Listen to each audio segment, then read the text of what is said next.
Hi guys, it's Elissa at Moat Cottage, and I wanted to show you how I make hummus with my home canned chickpeas. I love canning. I love having shelf stable food that is not reliant on electricity. So I have my shelves full of canned goods. I only started canning just at the end of last year, but I was studying it for a year before that, before I actually took the action to start doing it. And now that I'm doing it, I'm addicted and I love it. So this is with chickpeas. It's one of my favorite things to can because I use them all the time. And you start off with the dried chickpeas, can them up, and they are amazing. I know I say that word a lot, but they really are good. We start off by opening the jar.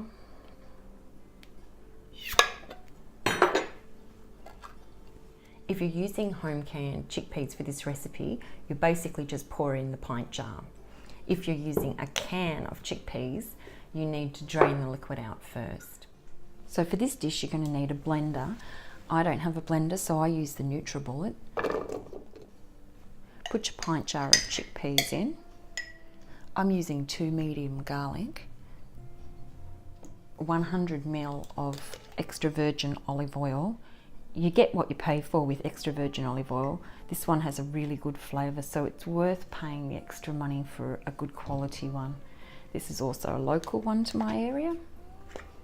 2 tablespoons of sesame seeds, a teaspoon of cumin, pinch of pepper, a pinch of Himalayan sea salt, the juice of a lemon or an orange, and now it's ready to blend up. Okay, that's what the hummus looks like all blended up. Now remember, your hummus is only as good as the ingredients you use in it. I'm using homegrown lemon and homegrown garlic as well as the home canned chickpeas. Now I know not everybody can grow citrus or garlic, but do your best with the ingredients that you've got. I have this lovely crusty loaf of sourdough bread, perfect for hummus to be on top of.